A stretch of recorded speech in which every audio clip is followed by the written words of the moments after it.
Hi everyone, আশা করি সবাই ভালো আছেন। আপনাদের জন্য রয়েছে চমৎকার একটি রেসিপি, ফ্রেঞ্চ ফ্রাই রেসিপি। এই জন্য আমরা এখানে বেশ কিছু আলু ধুয়ে ছুলে নিয়েছি।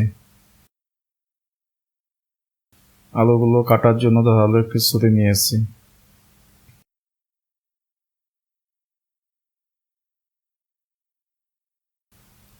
প্রথমেই আলুর চারপাশের অংশ কেটে ফেলে দেব।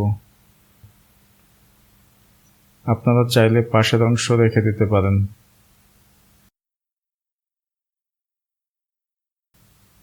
এবার আলুর প্রত্যেকটা অংশ সুন্দর করে এভাবে কেটে নেব।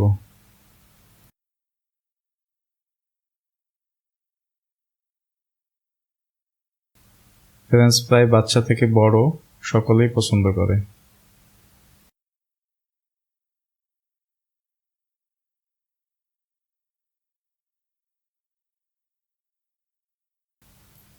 সবগুলো আলু এভাবে কেটে নেব। ফ্রেঞ্চ ফ্রাই করার জন্য আলুগুলোর প্রত্যেকটা পিস একই সমান হবে। দেখুন আমি এভাবে কেটে নিয়েছি।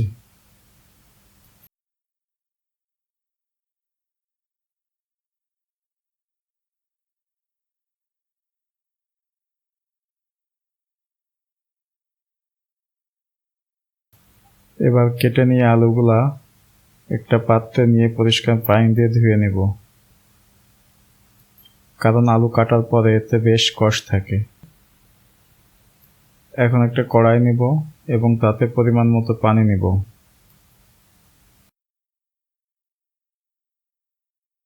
এবার পানিতে 1 চামচ লবণ দিব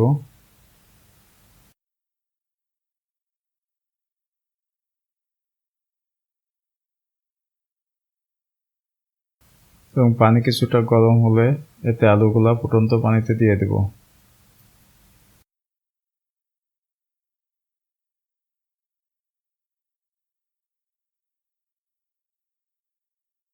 কিছু সময় পরে আলুগুলো একবার নেড়ে দিব। আলুগুলো 3 মিনিট সিদ্ধ করে নেব।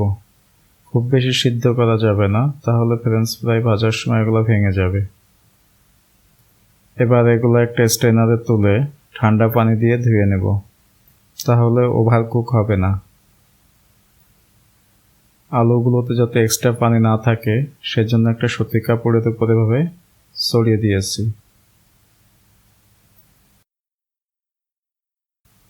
এখন একটা প্লেটে আলুগুলোকে আমি এভাবে নিব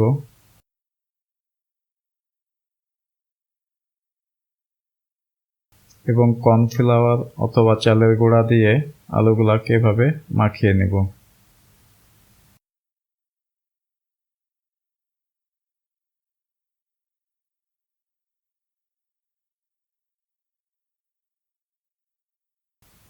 দেখুন কিছু সময় পরে গুঁড়াগুলো আলুতে টেনে নেবে। এবার আলুগুলো ভাজার জন্য সম্পূর্ণ প্রস্তুত। চুলায় একটা প্যান নিয়ে নেব। প্যান গরম হলে এগুলো ভাজার জন্য পরিমাণ মতো তেল দিয়ে দেব।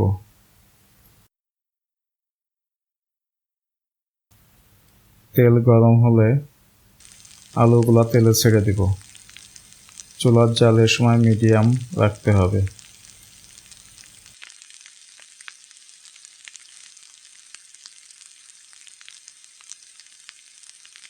মাঝে মাঝে ওলটপালট করে নেড়ে দিতে হবে। দেখুন আলুতে রং আসতে শুরু করেছে, সুন্দর একটা ঘ্রাণ আসছে। আলুগুলো তুলে নেওয়ার জন্য এরকম 2টা থেকে এটা বেস্ট।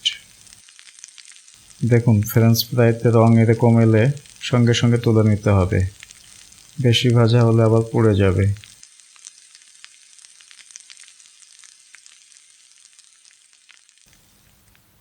দেখুন প্রত্যেকটা ফ্রাই কি সুন্দর হয়েছে।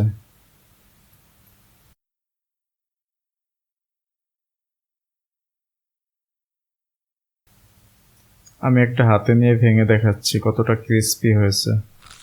এবার ফ্রেঞ্চ ফ্রাইয়ের উপরে চাট মশলা ছড়িয়ে দিয়ে পরিবেশন করুন।